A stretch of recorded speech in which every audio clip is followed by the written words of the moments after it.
Hi බෙන්ජෝ ටුක් එකේ ගමනක් යන්න. ටුක් එකේ ගමන කොහෙද මේ ගමන? මල්ලිලත් එක්ක අපි යනවා ටුක් එකේ ගමනක්.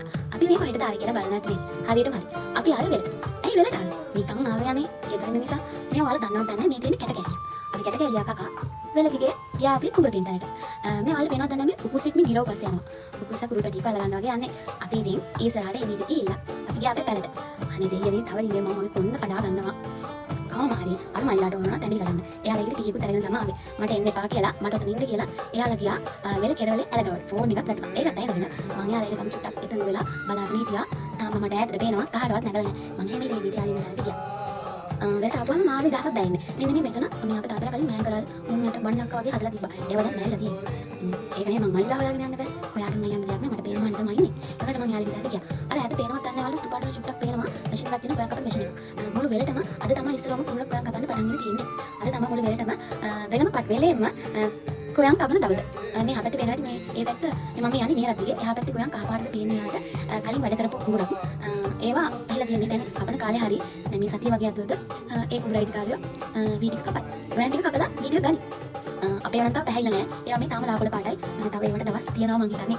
මල්ලා තැඹිලි කරන්න දැනට මං ආවා. මේ අපේ පැටව තුන්දෙනා ඔය දෙන්නේ ගහට නැගලා තැඹිලි කඩනවා. අනිත් එක්කෙනා බිමට වෙලා බලාගෙන ඉන්නවා. තැඹිලි කඩන්නම බලාගෙන තමයි ආවේ. තැඹිලි එකක් මොන මාර මාසාවක් තිබ්බා.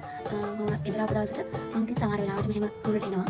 මට එතන ආපුවාම ආවොත් නිදහසක් දැනෙනවා. තනියෙන් ඉන්නේ නැහැ. තනියෙන් ඉන්න දෙන්නේ නැහැ. මලත් එක්ක ඉතින් එනවා. ඊට පස්සේ ඉතින් තැඹිලි ගෙඩියක් කඩලා තැඹිලි බීලා අතර බීලා තැඹිලි ලොඳ කාලා එනවා. මේ අපේ මේ මල්ලිගේ කූඹි කාලෙන්ගේ ගහ උඩ ඉන්නකොට ඊට පස්සේ ආ බහැලා කොහොමද කූඹි කයින් කරගත්තා. ඊට පස්සේ මම කොහොමද ගහින් බහැලා තැඹිලි කපලා දුන්නා මට. එයාත් කඩාගත්තා. කොහොමද ගෙඩි හතරක් කඩාගෙන ගෙඩි හතරෙම හතරම රසට තිබ්බා. එකක මේ ආරේ ලොඳ තිබුණේ නැහැ. කොහොමද අපි කුරුඹ වතුරක් බීලා කුරුඹ ලොඳක් කාලා එන්න ලෑස්ති වුණා. ඉතින් මෙහෙම ආවම ඉතින් මම දන්නේ අනිත් අය කොහොමද කියලා මට නම් මගේ හිතට මානම සතුටුයි. හිතට හරියම සතුටක් දැනෙනවා. ඇවිදින්න යන්න ට්‍රැවල් කරන්න යන්න නෙමෙයි. මේ වෙවිලා එහෙම පාඩේ විලාසී එයාලත් එක්ක එක පැයක් හරි එක විනාඩි දෙක තුනක් හරි කතා කරගෙන ඉන්න වෙනවා. ඒක ඇත්තටම හිතට මානම සහනයක් පොඩි විදිහට. ඉතින් අපේ කුඹුර ගාව තියෙන ඇල කිව්වට මේක මේ කුණු ඇල. කියන්නේ කුඹුරේ වතුර අයින් වෙන්නේ මෙතනින්. කුඹුරේ වතුර ගලාගෙන කියන කුණු වලට වෙලා ඔන්නෝම කියලා ඔය ඇල ඔන්නෝම කියලා කෙරවලටම තියෙනවා. ඒ වැඩ නැහැ දැන් යන්න ඕන. අපි තැඹිලි කාලා මේ විදිහට හැමතිස්සෙම වැටෙන්න යන එක තමයි වෙන්නේ. මේ මල්ලි වැටිලා පිළිවත් අතේ තියාගෙන නැති පිහිය යන්න නේද. කොහොමද තුන්දෙනා විකාර කරගෙන සෙල්ලම් කරගෙන අතන මගදී රණ්ඩුත් තුනා තුන්දෙනා කොහොමද රණ්ඩුත් බේරලා තුන්දෙනාම වල්ලාගෙන එන්න ආවා. තව වෙලා ඉන්න තිබ්බා. හැබැයි තාත්තා කෝල් කරලා දෙන්න ඉක්මනට ගෙදර එන්න කියලා.